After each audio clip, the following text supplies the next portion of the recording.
Bem, amigos do Quinto Elemento, estamos de volta.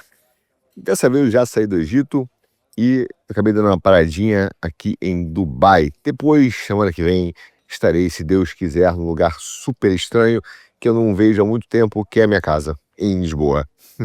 Mas, pois é, ela faz parte da nossa correria do Quinto Elemento. Bom, muito obrigado. E não se esqueçam aí de compartilhar, né, de mandar o Geoeconomia para os seus amigos. Continuem comentando, como eu sempre digo, eu leio todos os comentários, todas as críticas. É muito bom ouvir aí as críticas de vocês sobre, volto a dizer, sobre dugnista, né? Todo tipo de ista, caçabista, enfim, todo tipo de crítica é uma boa, é sempre bem-vindo.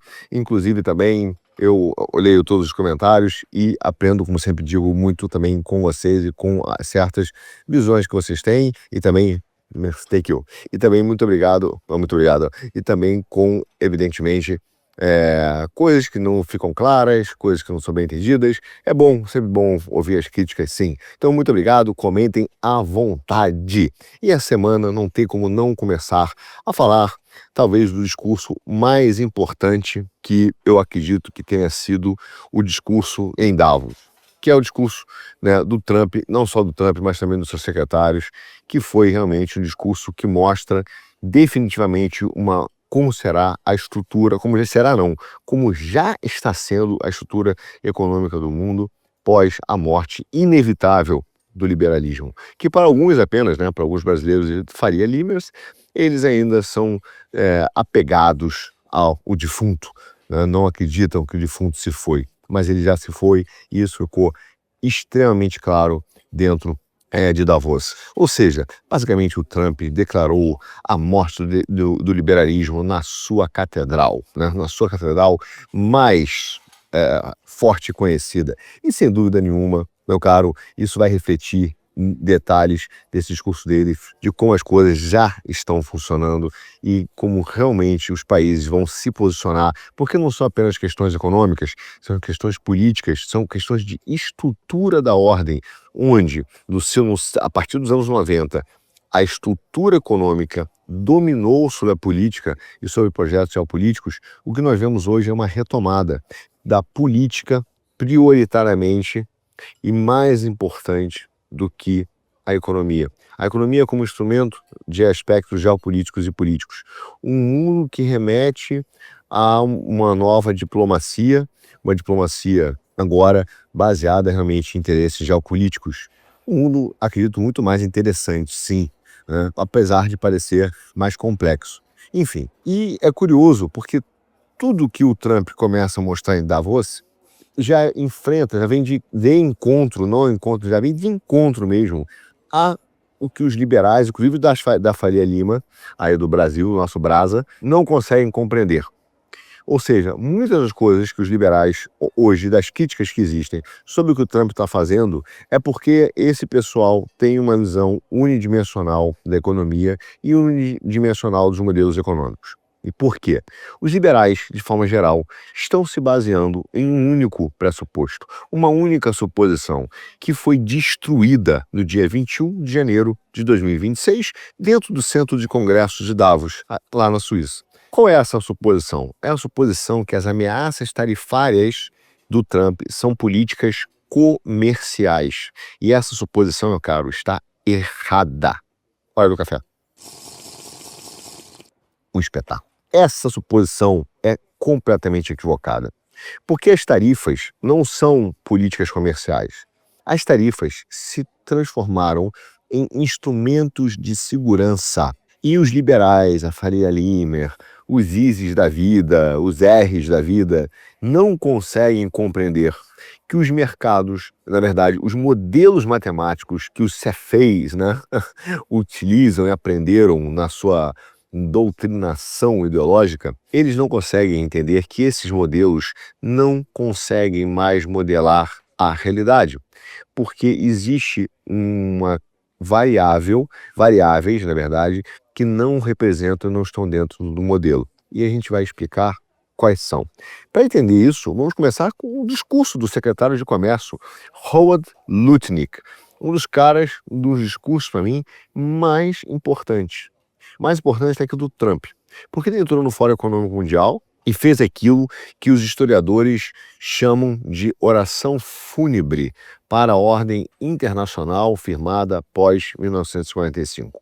Ele, sem dúvida nenhuma, falou e para todos os arquitetos do globalismo, para todos os arquitetos do liberalismo, a frase mais importante, uma acusação e um diagnóstico ao mesmo tempo. O globalismo falhou com o Ocidente. O que ele quis dizer foi tão forte que houve um silêncio do público que ficou atordoado. Não é que ele apenas mudou, não é apenas que ele não representa mais, ele simplesmente disse: vocês falharam miseravelmente com tudo aquilo que vocês prometeram, destruindo o Ocidente. A ponto da presidente do BCE, a outra maluca, né, que tem duas malucas nessa história, uma Van der Leyen, né, e a outra é a Lagarde, mas essa presidente do BCE, Christine Lagarde, realmente saiu do jantar da BlackRock, né, antes mesmo do fim do jantar, antes que a sobremesa estivesse à mesa. E por quê? Não foi apenas uma discordância pontual com o governo que ela não gosta, ela percebeu que havia uma discordância estrutural, uma discordância que vai alterar, inclusive, os modelos matemáticos liberais. Por quê? Porque a estrutura padrão atual do liberalismo, dos modelos dos CFEs da vida, não conseguem analisar a política tarifária sem ser pelo que eles chamam de otimizar o bem-estar do consumidor.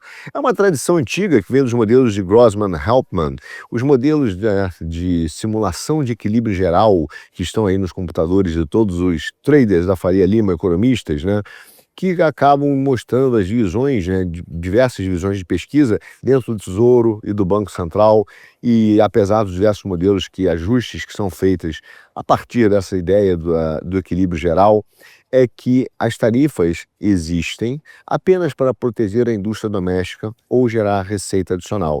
E os custos e benefícios vão ser medidos por meio de impactos no fluxo comercial e cálculos de perda. Ou seja, a maioria dos modelos da Faria Lima, dos liberais, encaram as tarifas apenas como instrumentos de proteção da indústria ou apenas para aumentar sua receita, enquanto certos benefícios derivados dessas políticas serão medidas apenas e unicamente de acordo com o fluxo comercial, porque é assim que eles pensaram o globalismo, um liberalismo globalista, né? O fluxo comercial em moedas ou negociado em circulação entre diversos países, tá? E o governo Trump mostrou que não é que essa estrutura esteja errada, ela simplesmente completamente obsoleta. Ela não existe mais, né? O que mostra que os Estados Unidos já estão operacionalizando um mecanismo completamente diferente, que não trata tarifas como fins, mas apenas como meio, não para fazer a tal política comercial que tanto consta nos modelos liberais, não, mas como um instrumento coercitivo, de força, de uma arquitetura de segurança e de interesses geopolíticos mais amplos. A lógica interna é direta dos sistemas do Trump. Só que essa lógica é invisível para esses modelos matemáticos que foram calibrados dentro de um sistema liberal globalista por modelos matemáticos e economistas, mas que para um mundo que já não existe mais. Então, o que vemos hoje é que esse mecanismo ele opera, podemos dizer, em quatro formas, né, 4 níveis diferentes. Vamos começar a entender um pouco disso. O primeiro nível dele, ele fala que existe uma assimetria do déficit. Como eu disse para vocês, um dos maiores problemas não resolvidos até agora é exatamente o déficit. O que fazer com países que têm superávit de longo prazo e déficit de longo prazo estruturais no mundo? Esse é um problema que vem desde Bretton Woods e que não tem resposta. A economia não conseguiu modelar corretamente ou apresentar soluções corretas para esse problema. Então, você vê que os Estados Unidos, por exemplo, ele tem um déficit comercial substancial com praticamente todas as economias avançadas no mundo. Ou seja, ele compra mais do que produz, tá? Apenas com a União Europeia, o déficit americano excede 200 bilhões de dólares anualmente. Quando você vai vendo com os aliados que vão formando a OTAN, essa simetria vai sendo cada vez maior. Ou seja, essa estrutura do déficit, que é os modelos econômicos tradicionais da turma do Jaleel Adam Smith, tratam como um pequeno problema a ser corrigido, o Trump trata como um problema estrutural que deve ser substancialmente trocado, né? Ou seja, a partir daí ele vai começar a dizer que esse déficit, ou seja, esse poder de compra, esse dinheiro a mais que os Estados Unidos distribui para todos os seus países, deve ser visto como uma vantagem geopolítica e uma arma geopolítica que ele tem que usar. E para compreender como as tarifas viram uma arma geopolítica e não mais econômica, é pensar o seguinte: pensa que os Estados Unidos, por exemplo, tá? Ele importa, ou seja, então ele compra, sei lá, 100 bilhões de dólares de um determinado país, tá? E para esse mesmo país, sei lá, o Brasil, ele exporta apenas 5 bilhões de dólares. Então, quando ele começa a tarifar os países, a verdade é que as tarifas vão prejudicar muito mais o país B, né, o país do Brasil, do que os Estados Unidos. Ou seja, as políticas tarifárias já nascem com uma dor assimétrica, até por causa do desbalanceamento dessa relação comercial entre déficits e superados. Bom, mas aí tem um segundo estágio nas questões das tarifas. É que esse segundo estágio fala o seguinte, que você vai ter custos concentrados na indústria, entendeu? Custos concentrados e específicos de acordo com os interesses políticos. Então, veja bem, no primeiro estágio, quando o Trump bota uma tarifa, ele não está mais taxando o comércio em geral. Ele está taxando aquele país em que será muito mais prejudicado, porque os Estados Unidos importa muito menos dele, né, exporta muito menos para ele do que importa. Então, o país que, quando ele faz a tarifa internacional, se ele paga para o cara 100 bi, né, e recebe 5, se o cara faz aquelas tarifas recíprocas, ele diz, tá bom, 10% em CBI dá 10 bi, 10% em 5 bi vai dar 500 milhões. Então, você vai continuar sofrendo muito mais do que eu. Tá? Bom, por isso que eu chamo de dor assimétrica. Mas também ele não faz isso de forma generalizada.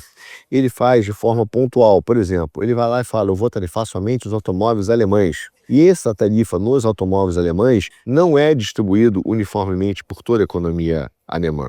Então você vai vendo bombas comerciais, bombas econômicas de devastação específicas. Em Munique, em Stuttgart, em Wolfsburg, né, em determinados fornecedores, entendeu? E, obviamente, o que ele faz? Utiliza da economia política, ou seja, ele olha e fala o seguinte, bom, eu vou fazer tarifas específicas em determinadas indústrias, de maneira que isso seja difuso.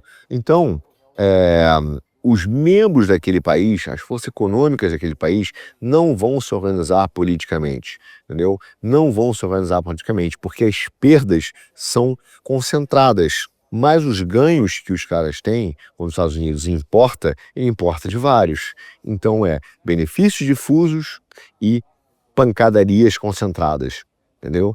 Então os Estados Unidos começam, então, a controlar, inclusive, e utilizar das tarifas comerciais como armas econômicas que afetam a política. Porque na hora que ele está com uma bomba específica, entre aspas, em Munique ou em Stuttgart, na indústria alemã, há uma perda de empregos naquela indústria, que os governos democráticos vão ter que responder para o seu eleitorado, entendeu? Num determinado estágio, no estágio seguinte, ele pega tudo isso e começa, então, a coordenar uma série de políticas, mostrando o seguinte, eu posso ser o bom policial ou o mau policial, né? Eu posso dizer para você que, se você se comportar direito, eu retiro as tarifas e a sua economia não vai ser tão prejudicada. O Scott Bessent, inclusive, apresenta esse enquadramento conciliatório, entendeu? Ele pediu para os europeus, por exemplo, sentar para negociar, porque o presidente poderia resolver as coisas de outra maneira, entendeu? Então é mais ou menos o seguinte, o secretário de comércio, que é o Lutnick, e o Trump mandam a ameaça de tarifa, entendeu? Mas, ao mesmo tempo, sincroniza que as tarifas podem ser negociáveis a partir de determinadas concessões. Então, isso traz para o mundo, alguns players do mundo, uma ideia de instabilidade democrática ou de instabilidade estrutural. Não é. Muito pelo contrário, é muito claramente uma política bem focada, só que a partir de uma nova perspectiva de estrutura e de visão de mundo, que é baseada no quarto estágio dessa evolução negocial, que é exatamente as concessões de segurança. Ou seja, eu faço suspensão tarifária em troca de concessão de segurança. E aí, meu caro, que o mecanismo se torna cada vez mais visível, porque você tem que ver os eventos reais e não os modelos econômicos que os caras ficam sugerindo e brincando na Faria Lima ou nos cursinhos do CFA. Eventos reais, realidade geopolítica. Quer ver? Em 17 de janeiro, o Trump foi lá e anunciou 10% sobre as importações, né, europeias, a partir, né, da data de 1º de fevereiro. E depois falou, em junho eu vou aumentar para 25%. Ok? Em 21 de janeiro, então, o secretário da OTAN, que é o Mark Rutte, foi lá e começou a reunir com Trump e anunciou uma nova estrutura na Groenlândia e no Ártico, né?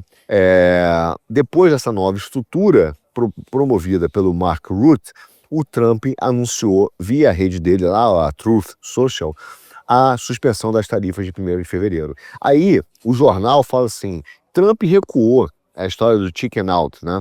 Então ele recuou, deu uma de galinha, não foi um recuo. Pelo contrário, isso é uma demonstração precisa que o mecanismo funciona. A concessão que ele queria foi extraída. A OTAN se comprometeu com uma meta de 5% dos gastos de defesa do PIB lá na cúpula de Haia, né? Mais 3,5% de defesa central e 1,5% de gasto de segurança até 2035. Então as negociações do Trump foram eficientes. As armas tarifárias, as ameaças tarifárias foram suficientes e garantiram a ele ainda, né, o início de conversa para acessar os minerais da Groenlândia, que ele agora quer botar debaixo do braço, né, e também as estruturas de segurança do Ártico. Bom, a ameaça tarifária, meu amigo, atingiu o objetivo. E depois, então, ela foi suspensa. Agora, se uma nova ameaça de segurança aparecer, a ameaça tarifária retornará. E é por isso que isso não é uma política comercial, é por isso que os Faria Limers não conseguem, dentro dos modelos econômicos que têm, fazer previsões sobre o mundo, porque não é mais uma previsão baseada num globalismo comercial, mas interesses geopolíticos de segurança nacional que se alteram, né? Então você vai vendo uma utilização da interdependência econômica dos países para fazer uma aquisição territorial de segurança. Isso é muito importante, mas é muito importante, porque você tem que começar a entender que se você quiser ser um país mais forte, um país mais preparado para enfrentar o mundo, você tem que reduzir a sua interdependência econômica e a sua interdependência logística, porque senão ela será um ponto de fragilidade para uma eventual aquisição territorial e de segurança. Isso não é novo, veja. O próprio Nixon, em 71, quando ele sobretaxou as importações, ele sempre disse que não ia ser uma proteção permanente, né? Mas uma forma de alavancagem para forçar reavaliações cambiais, entendeu? Para ajustar as moedas e os câmbios do mundo, entendeu? E os documentos na época, até do Tesouro Americano, eram explícitos, falavam que a sobretaxa era uma alavancagem, sim, para fornecer uma reavaliação eficaz das moedas do sistema cambial. E tanto que essa sobretaxa durou apenas 4 meses. O Trump está executando exatamente o mesmo manual de geopolítica que o mundo já viu, só que com outros objetivos. Então, não tem nada demais nessa história. Não é um mundo totalmente instável e maluco, feito sem nenhum motivo. Não. Nada disso é novo. Então, quando os modelos matemáticos e os Faria Limers começam a dizer que o preço das coisas está errado, é porque eles estão usando modelos errados, mal calibrados. Porque eles tratam anúncios tarifários como sinais, né, sobre interrupção do fluxo comercial futuro e ativos, né, de preço no mercado. Agora, se essas tarifas são instrumentos de alavancagem, você tem que começar a ver que a inferência correta que tem que ser feita no modelo é diferente, porque o anúncio tarifário vai mostrando a abertura de uma negociação geopolítica e a suspensão tarifária vai mostrando a extração bem-sucedida da concessão da estratégia geopolítica.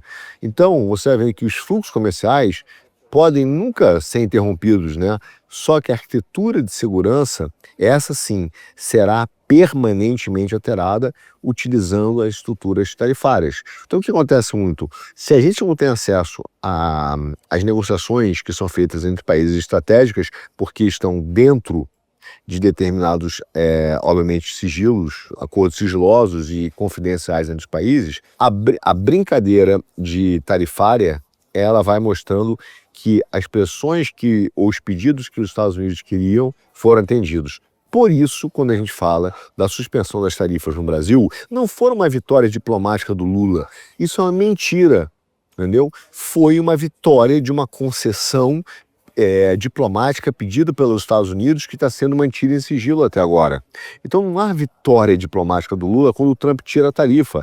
Há a concessão de um pedido, de um desejo estratégico americano sobre alguma coisa, onde a tarifa então foi retirada porque o objetivo foi atingido. Tão simples, meu caro, quanto isso. Ou seja, a política tarifária do Trump não é para reduzir déficit, nem proteger indústrias. Ele está convertendo alavancagem econômica em ativos de segurança. E isso os liberais piram, né?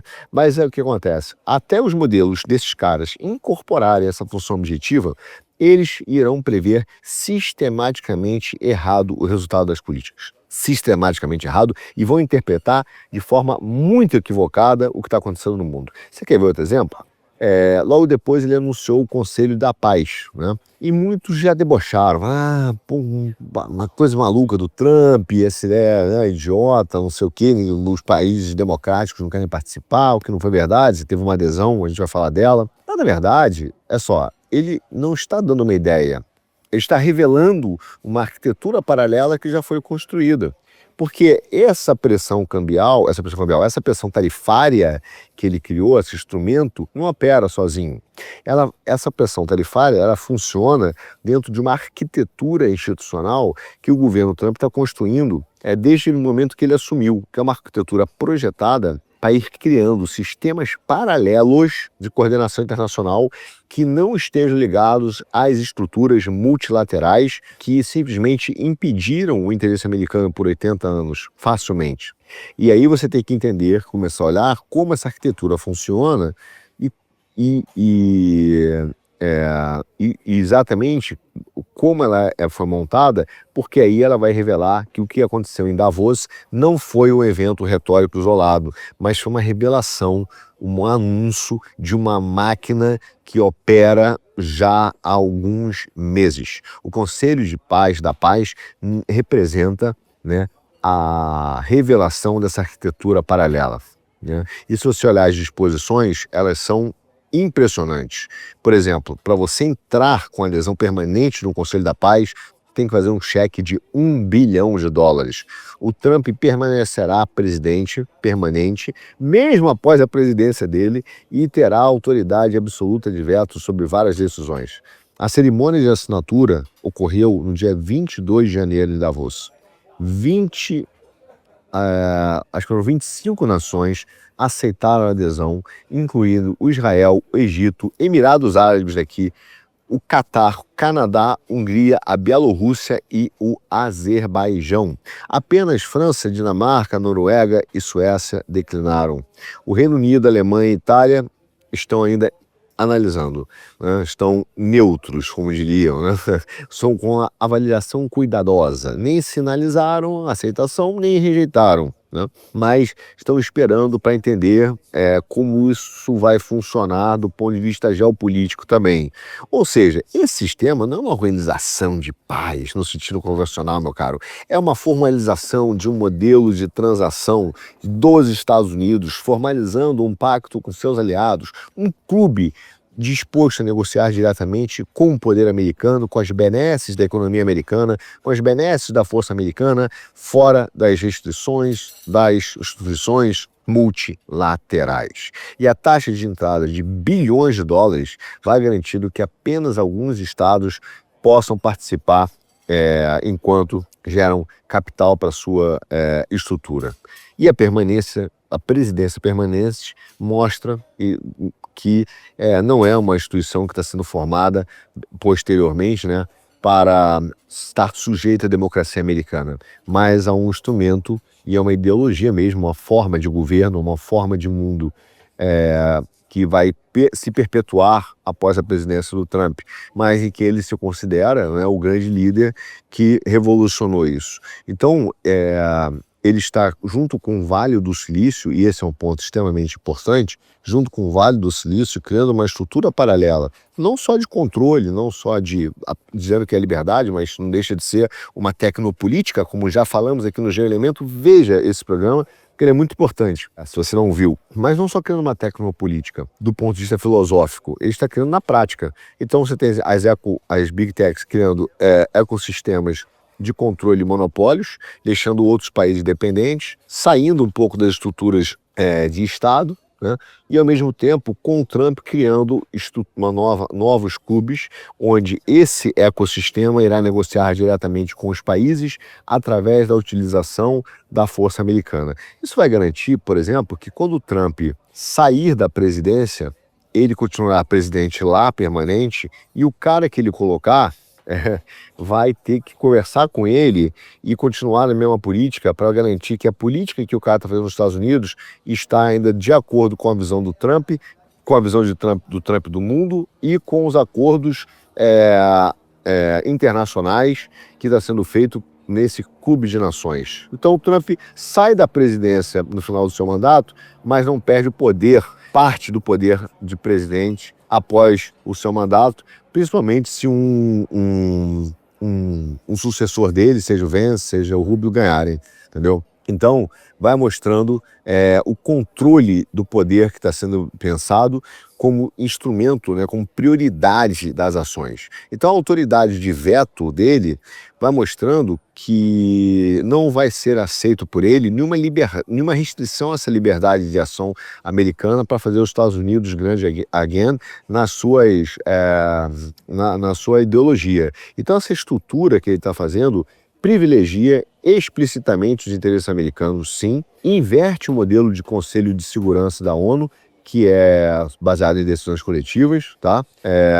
Apesar de lá os Estados Unidos terem veto sobre várias decisões, mas ele não quer apenas ter o veto, ele quer ter o poder de ação. Então, as nações que se juntam ao Conselho vão sinalizando à disposição de várias nações de operar dentro desse mundo, sim, de um quadro bilateral americano, se beneficiando do comércio e da segurança. Nações que se recusam a dar esse sinal e continuam nesse modelo que existe hoje de sistemas multilaterais vão se sujeitar a ter menos benefícios benefícios da economia americana ou da força de segurança americana. Tá? Então você vai vendo as ações como elas são concretas. Tanto que, no ato seguinte dessa criação, ele lançou um fundo de reconstrução de Gaza, né, de quase 500 bilhões de dólares para estabilizar Gaza e o Oriente Médio, né, junto com essa carta, né, do Conselho de Paz, e ele acabou criando então um instrumento financeiro real, onde a adesão de cada país se torna tangível, porque o cara vai botar 1 bilhão, entrou, isso vai para o Fundo de Reconstrução de Gaza. E as nações que estiverem dentro desse fundo vão ter acesso a contratos de reconstrução, aos investimentos em infraestrutura, às oportunidades comerciais que a reconstrução pós-conflito vai gerar. Entendeu? E, obviamente, vão ter que utilizar as suas estruturas dentro do Conselho para se beneficiar disso. Então, você tem um movimento que é muito curioso, porque o mecanismo de exclusão de nações ele é explícito. Quem não for membro do Conselho de Paz será bloqueado das oportunidades que os membros vão capturar. Existe um incentivo econômico projetado para a coordenação política. O Trump decidiu, vou reconstruir Gaza. Em vez do mundo todo se beneficiar, se beneficiará única e exclusivamente quem está alinhado dentro do clube de nações.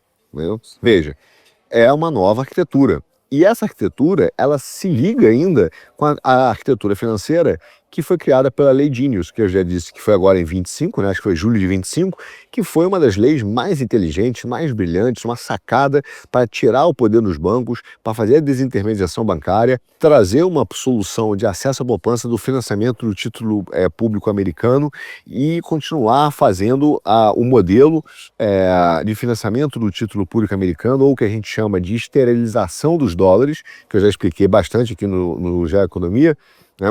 Mas para quê?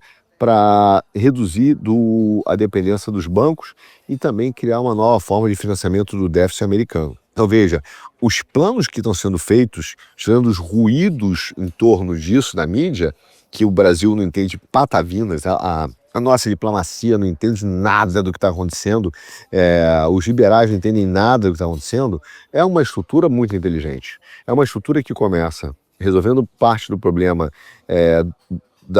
do financiamento da dívida americana, uma alteração do sistema monetário através da Lei Genius, desintermediando os bancos e permitindo que as pessoas possam acessar diretamente a reserva monetária.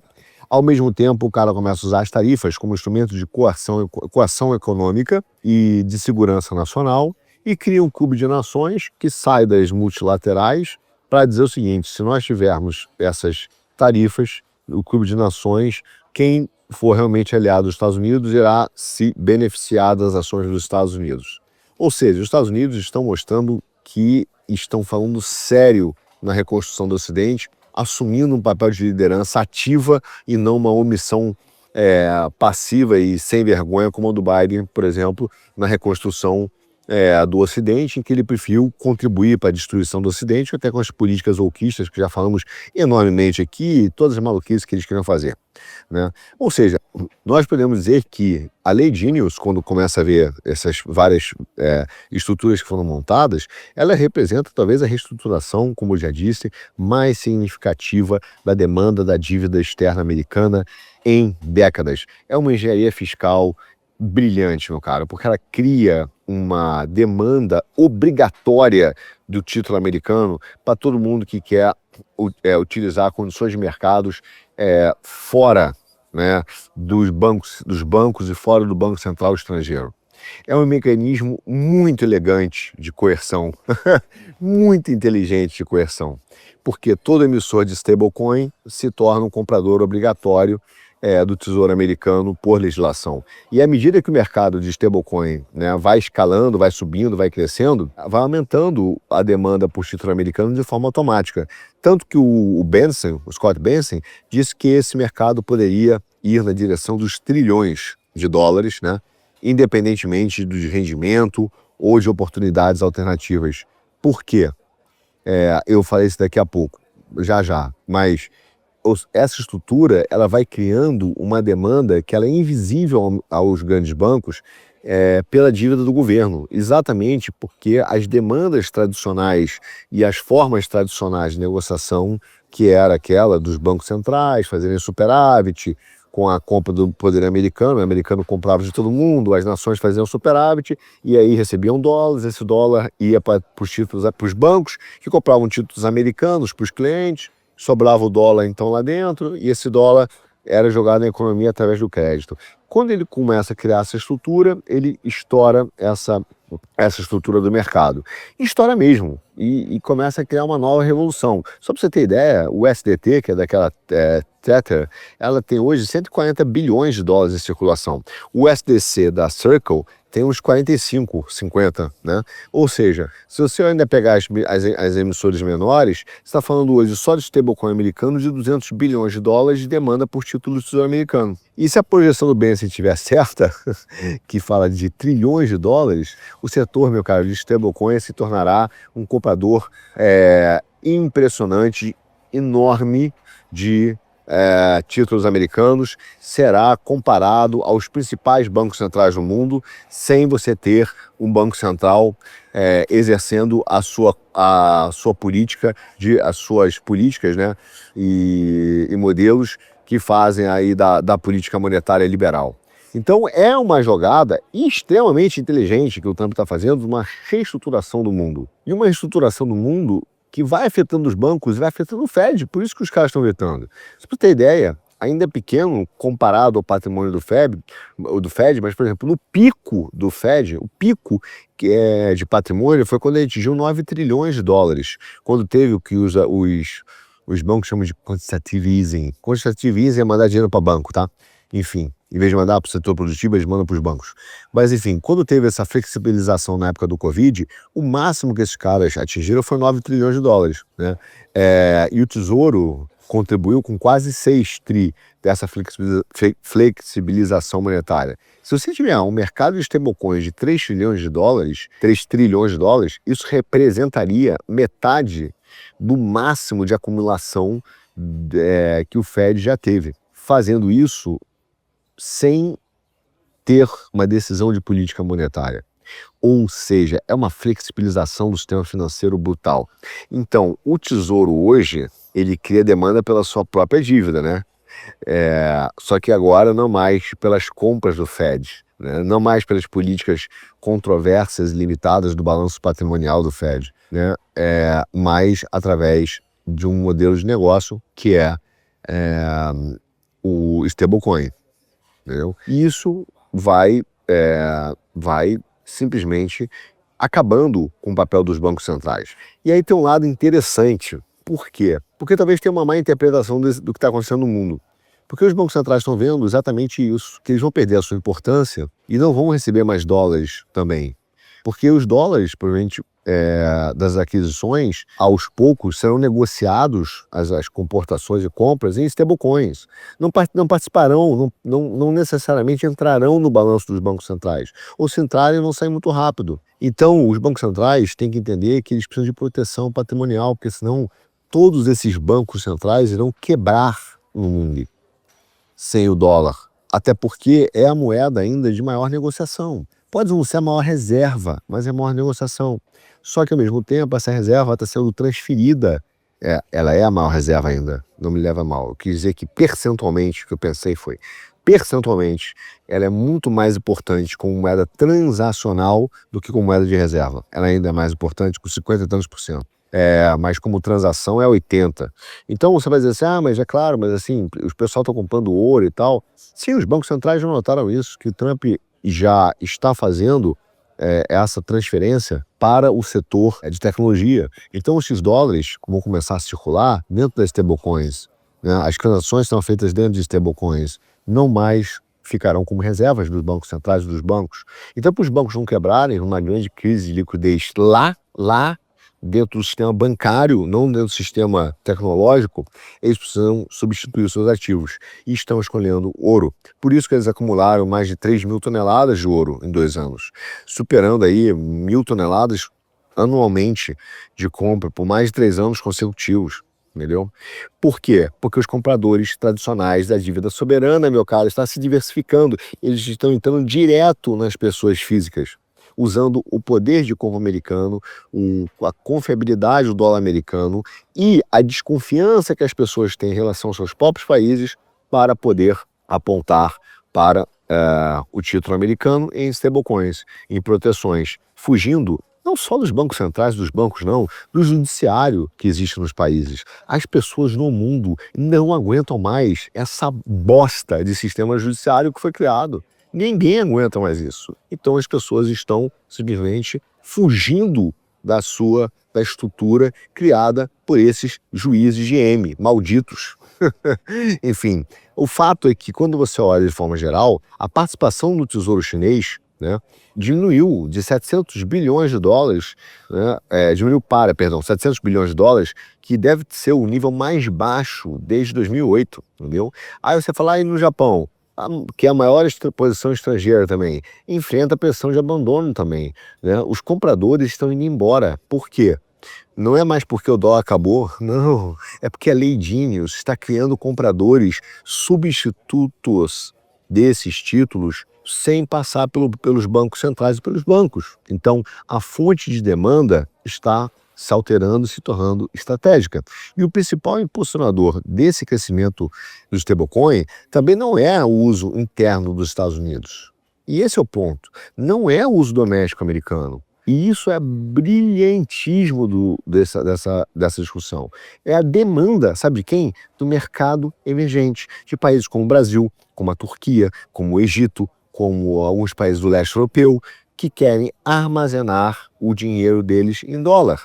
Cidadãos da Argentina, meu caro, da Turquia, da Nigéria, da Venezuela e de outras, dezenas de outras nações que não aguentam mais a estabilidade cambial e a estabilidade jurídica e política dos seus países, preferem acumular stablecoins cobertas, protegidas da inflação.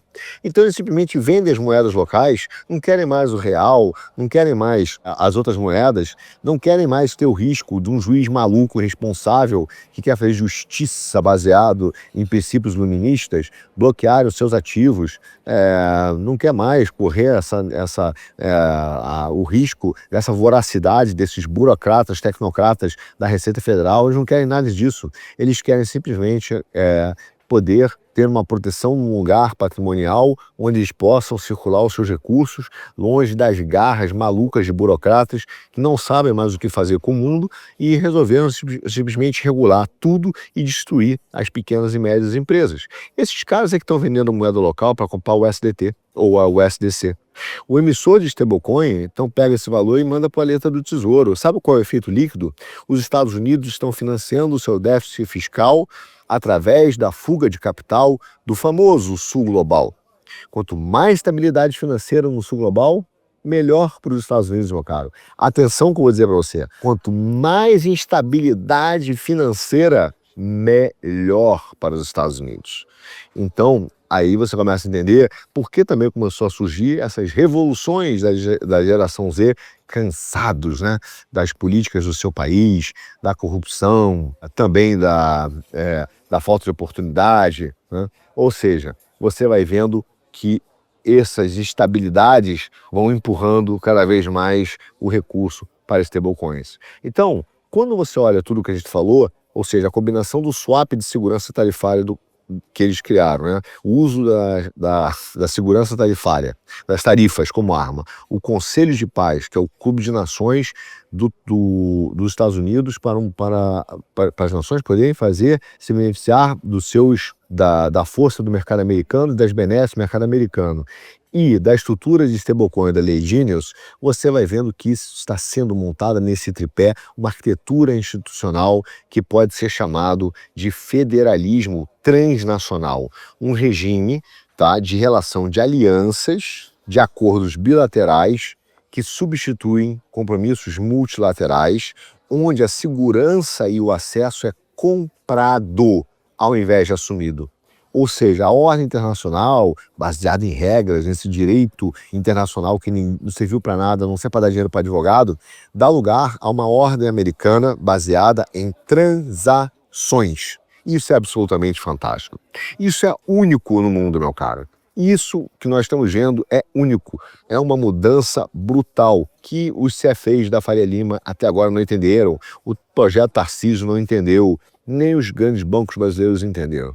E isso é de um brilhantismo que eu tiro o chapéu, que são pessoas que sabem realmente o que estão fazendo, de uma transição de um mundo que já não atende mais para fortalecer pequenas e médias empresas e, ao mesmo tempo, usar a escala que eles têm de produção comercial do seu comércio, transformada em arma para reestruturar o Ocidente e a sua cadeia produtiva. Brilhante, né? Então, vários países não conseguem mais entender e reagir a isso, porque as políticas de esquerda no mundo destruíram a possibilidade de fazer um sistema produtivo de emprego nos seus países, através de políticas muito ineficientes, que destruíram não só as indústrias, mas até as cadeias do suprimento. E isso não é uma retórica, isso é fato, né? Eu sou engenheiro mecânico, até te digo que teve a lei, não foi engenharia mecânica, mas tem a famosa lei da termodinâmica, né? Q igual a delta U mais W, ou seja, você precisa, para gerar calor, você precisa de trabalho. De alguma maneira você vai entender que a fabricação requer energia, meu caro. Sem energia não tem trabalho, né? Então você precisa de energia para poder ter como resultado o trabalho. Então, o diferencial hoje de custo do preço de energia nos locais de produção se tornaram chaves para otimizar processos ou produtividade. Então, quando você pega que a eletricidade industrial na Alemanha custa entre 80, sei lá, 100 euros por megawatt-hora, e nos Estados Unidos custa 50,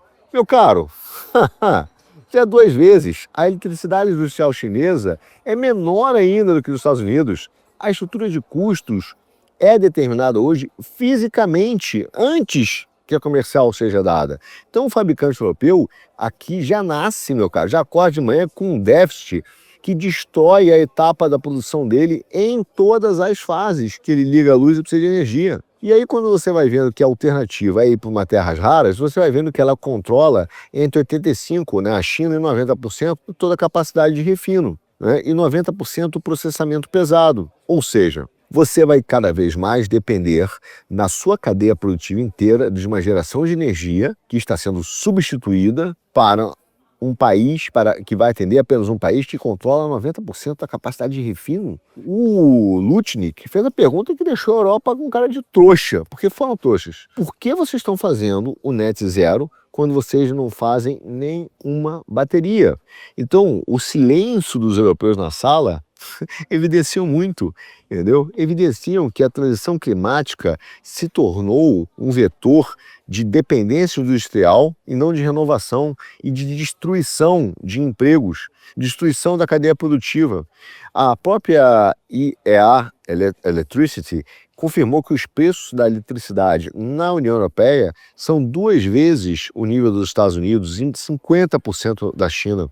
A diferença deles aumentou de 50% de 2019 para 158% em 2023. Se você pegar a fabricação de energia intensiva, incluindo de produção química, tá? Processamento de metais, baterias, você vai vendo que é o que ela precisa, né? A Europa precisa, por exemplo, para alcançar a independência da cadeia de suprimentos. O diferencial de custo não é um problema de desvantagem competitiva, como os Faria Limers adoram.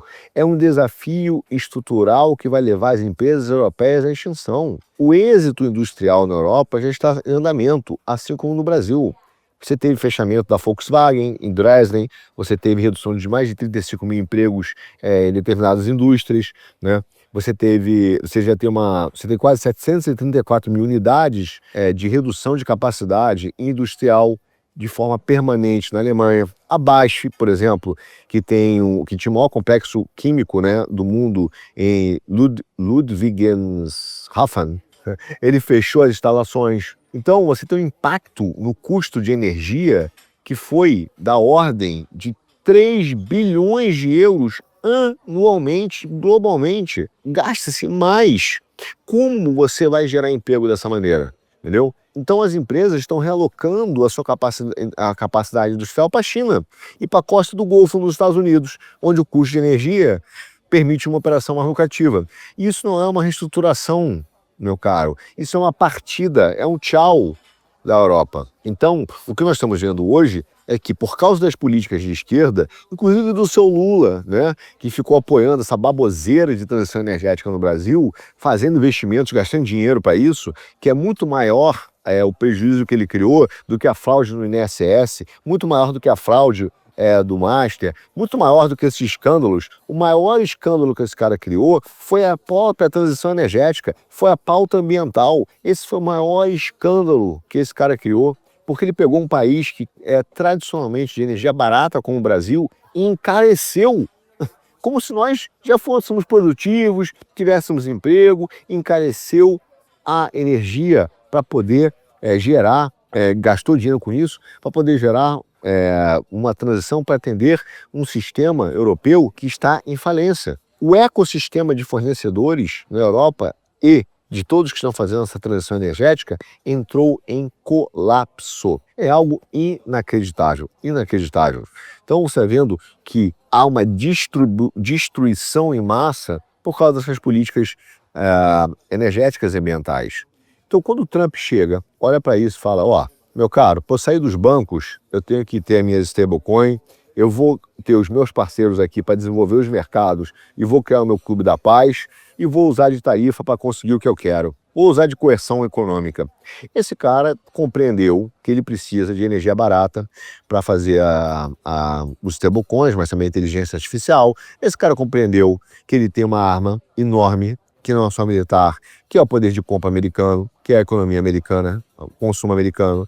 E ele compreendeu que ele não vai entregar isso para instituições multilaterais dominadas por chineses e wokeistas e globalistas liberais, né?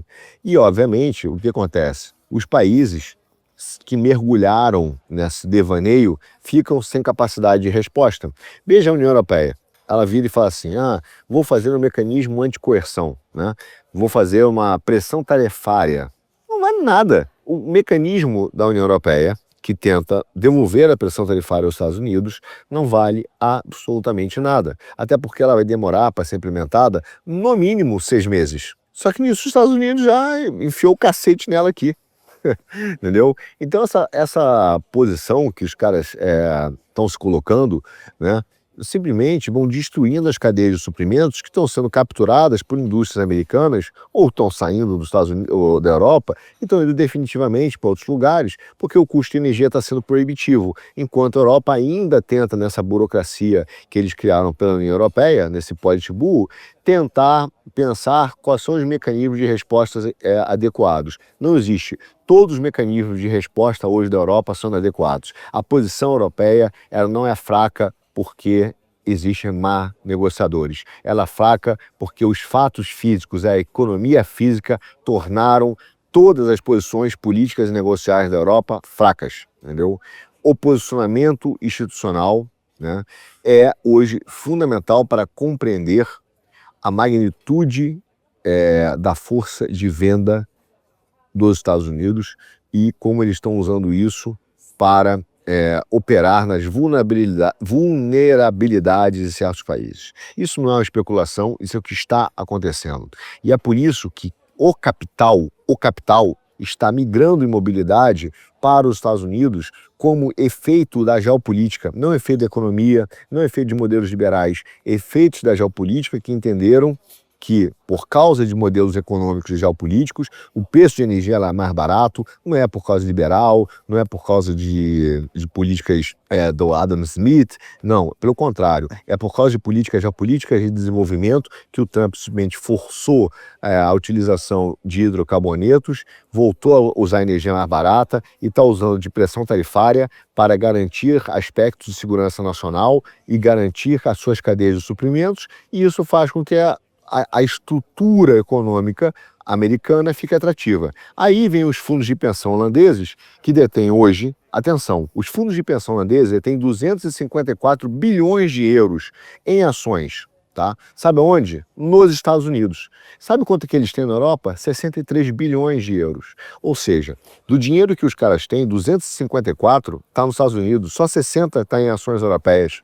É uma alocação de 4 vezes para 1, tem 4 vezes mais dinheiro fora do que no país. Faça isso no Brasil.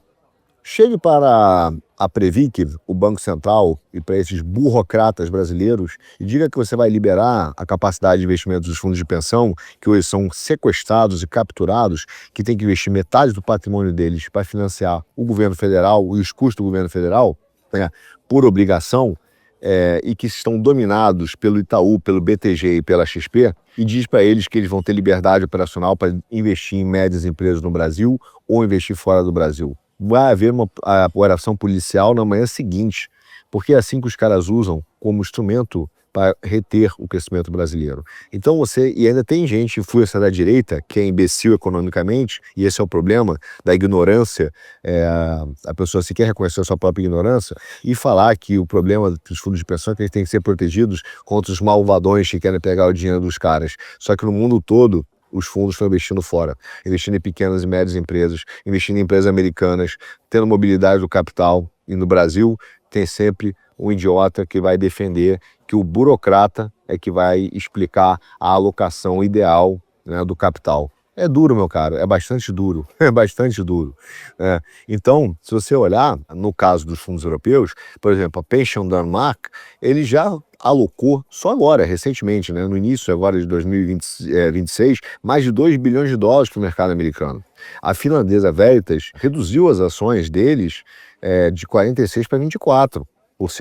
Então, você vai vendo que cada vez mais você vai vendo uma migração de mercados para lugares onde as restrições físicas são mais favoráveis.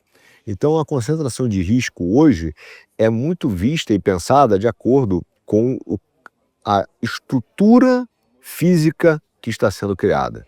E é por isso que quando alguém, como a CVM fala de conformidade com a ESG, ele vai tornando a estrutura física insolvente. Quando eu digo que a CVM é uma das maiores responsáveis, junto com o Banco Central, pela destruição da economia brasileira, junto com todos os assets e bancos que apoiam a agenda ambiental, é por isso. Porque o ESG vai implicar necessariamente no aumento de custo de energia. E isso vai fazer com que toda a cadeia produtiva vá sendo destruída e vai migrando do Brasil para o exterior. O que a CVM está fazendo é destruir, com as políticas ESG, a cadeia produtiva brasileira. Os investimentos europeus em infraestrutura verde, que satisfizeram os critérios lá da ESG, né, que acabam, por exemplo, envolvendo componente de bateria chinesa, imã chinês, das terras raras, aqueles materiais catódicos chineses, todos esses caras, pegadas de carbono, esses caras não calcularam a vulnerabilidade da cadeia de suprimento que levaram a uma ruptura econômica e uma ruptura geopolítica que transformou simplesmente as indústrias europeias migrando toda a sua cadeia para os Estados Unidos e junto com ele o investimento. E aí você pode dizer, mas então Trump foi brilhante na utilização da guerra tarifária. Sim e não, meu caro, ele foi brilhante porque ele soube estudar a história muito mais do que os economistas de Wall Street e da Faria Lima, muito mais que os membros do Politburo europeu e, sem dúvida nenhuma, muito mais do que a mídia brasileira, que se orgulha de estudar, né? História, etc. Porque esses caras, o Trump, na verdade, ele só redescobriu uma forma de alavancagem econômica que a ordem pós-45 suprimiu. Então, o sistema de Bretton Woods, como já falamos, as estruturas do OMC, a arquitetura da famosa Aliança Atlântica, né, eles removeram a alavancagem econômica das negociações de segurança. Eles separaram a política comercial da geopolítica. Eles quiseram criar uma constituição econômica mundial. Então, eles queriam fazer a conversão da assimetria do déficit em formas econômicas de longo prazo, destruindo as economias e planificando-as, né? E dizendo que qualquer discussão geopolítica é ilegítima. Por isso que eles não gostam da ideia de soberania. Só que as políticas atuais americanas fizeram com que essa supressão acabasse. Ela acabou. Então as tarifas, quando são anunciadas, não tem mais a ver com o que isso vai acontecer com os fluxos comerciais, mas sim quais são as concessões de segurança que estão sendo buscadas. Toda vez que o Trump suspender tarifas, a análise não é de uma guerra comercial evitada ou do recuo, mas sim qual foi a concessão extraída, qual foi o mecanismo que foi validado de poder americano, qual será o próximo passo, qual será a próxima exigência nesse paradigma da geopolítica. E esse paradigma de mercado, esse paradigma da eficiência otimizado para o bem-estar do consumidor, né, através das cadeias de suprimento global, que minimizaram os custos de produção, meu caro, independentemente da concentração geográfica, isso acabou, morto, já está enterrado. Só o Brasil, o Tarcísio, os Isis e os R's da vida acreditam nessa besteira, tá? Acreditam nessa besteira que não tem mais nenhuma conexão com a realidade. Nenhuma conexão com a realidade. A lógica que os caras criaram é linda no papel. O Vietnã vai produzir tecido mais barato do que os Estados Unidos, a Alemanha vai produzir carros melhores do que o México, a China produz eletrônicos em larga escala, e aí nenhuma nação, né, vai igualar a outra. Então vai haver um bem-estar global maximizado, porque cada nação vai se especializar de acordo com a sua vantagem comparativa em negociar livremente, e os ganhos do comércio real, do comércio serão reais, e existe uma lógica econômica sólida, só que uma suposição política totalmente equivocada e catastrófica na vida real, porque isso destruiu a classe média mundial e destruiu as populações e, pior, jogou o poder político na mão de países que simplesmente querem não respeitar a liberdade individual e soberana de outros países. Então a suposição, meu caro, de que nós vivíamos uma concentração de cadeia de suprimentos, que jamais seria transformada em arma, né? Porque essa interdependência virou uma vulnerabilidade, isso acabou. Isso acabou. Isso é uma besteira gigante, entendeu? Uma besteira gigante. O paradigma mesmo dessa resiliência, né, de segurança que seria dado por meio da demanda doméstica, dos mercados, etc., esqueçam. O que vai ser garantido de segurança nacional, de empregos e política é a soberania. E o que vemos hoje é essa transição de paradigmas, que está fazendo uma realocação de capital, uma das maiores realocações de capitais desde a época de Bretton Woods. Não houve uma janela de movimentação de capital maior do que essa. E isso explica a movimentação do ouro, isso explica o fluxo do dólar para os bitcoins e os stablecoins, não bitcoins, para os stablecoins. Isso explica o desespero dos bancos centrais para não quebrarem e ter ouro. Porque não é que o dólar está ficando mais fraco, é porque os Estados Unidos estão ficando mais forte.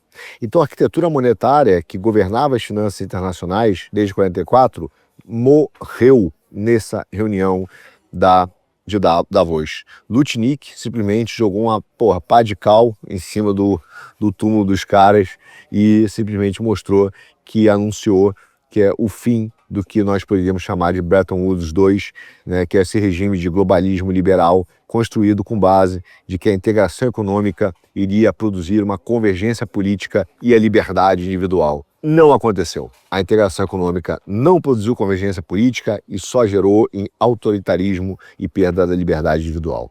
E, obviamente, a liberalzada de Davos ficou doida, né? Pirou, né? Pirou com esse anúncio, porque ficou revelado que essa lógica falhou. Ficou evidenciado que essa lógica falhou, ficou anunciado que essa lógica falhou. E agora, o que acontece? Você não precisa mais invadir uma nação para controlar o seu fornecimento de energia. Você não precisa mais. O vínculo de paz, na verdade, por causa desses caras, se tornou um estrangulamento. O mecanismo de estabilidade se tornou um mecanismo de coerção. E agora, o homem, né, que está segurando a arma, acabou de dizer aos reféns exatamente e mostrar o quanto esses caras são capturados. O globalismo, meu caro, não morreu de velhice, não.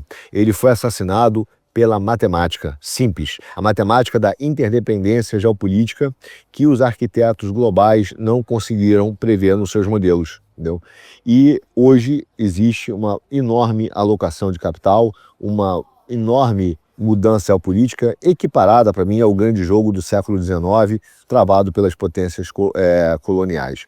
Tanto que até diria que o Stephen Miller, que é um dos assessores do Trump, foi muito sincero quando ele disse que o mundo será governado, né, mais pela força e pelo poder e não mais pelas minúcias do direito internacional. Bom, e se chegarmos realmente a esse ponto, meu caro, a Europa terá muita dificuldade de resistir aos Estados Unidos, dado a sua interligação econômica e militar, e será o fim da União Europeia, com toda certeza, o que é muito bom, porque significa que esses burocratas de um projeto neoliberal de esquerda que dominou a Europa vai acabar. Vai acabar por uma falência estrutural. Não tem como continuar, entende? Não tem como continuar com isso. Há, de fato, uma ruptura e ela já é realidade. Agora, veja, há consequências que nós temos que pensar sobre isso. Por quê?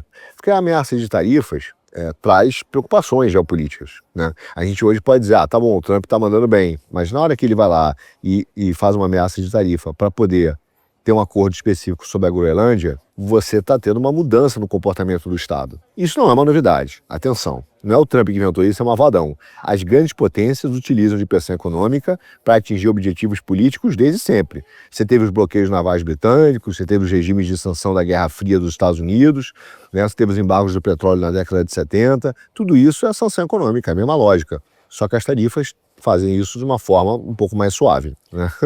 Um pouco mais objetiva, um pouco mais pontual, né? Um pouco mais inteligente e integrada. Só que essas relações transatlânticas que estão surgindo não são necessariamente apenas sobre ativos estratégicos. Veja, o problema é que o episódio da Groenlândia não é só sobre mais a Groenlândia, é sobre a própria definição de segurança nacional.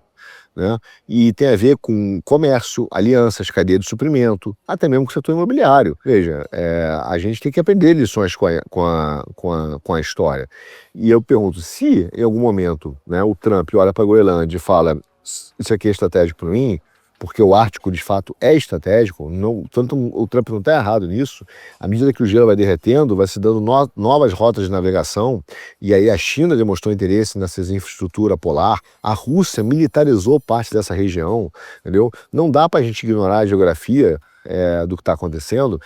Até mesmo os próprios Estados Unidos exploraram já no século XVIII a possibilidade de comprar a Groenlândia, entendeu? Isso não é novo, tá? A questão é que as tarifas estão se tornando um meio de negociação geopolítica, de gestão de aliança e de ambição territorial. E essa é uma lógica difícil de você prever, porque hoje é Groenlândia, amanhã pode ser a Amazônia. Então as tarifas estão evoluindo, como a gente falou aqui no programa, não mais como instrumentos econômicos, mas ferramentas poderosas de diplomacia, de ambição e de pressão. E a questão é essa, como será o longo prazo disso, né?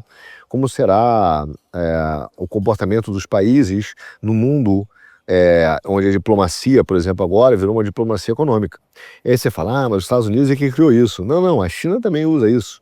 E usa muito. Por exemplo, recentemente, numa entrevista ao jornal The Australian, na terra do Kim Paim, o Xiao, né, que é o da China lá, ele deu uma entrevista e falou que a China está disposta a usar instrumentos econômicos para punir a Austrália, caso lá o ministro, lá, o Gamberra, não se alinhe às tentativas da China de tomar Taiwan. E, ou seja, utilizou a clássica mensagem da cenoura e do chicote, né? Chegou lá e falou, ó, o povo chinês vai trabalhar com boa vontade para quem ajudar a reunificação da China. E vai sentar o cacete econômico em quem obstruir ou minar o nosso processo de reunificação. O que ele está dizendo? Está utilizando também de ameaça, né, para condicionar a posição da Austrália sobre Taiwan. Está dizendo, se você não me apoiar, haverá represálias econômicas. Isso não é novo. Quando a Austrália, por exemplo, reagiu, né, pediu uma investigação sobre as origens do vírus lá do Covid, Pequim reagiu e disse que iria retaliar de forma econômica.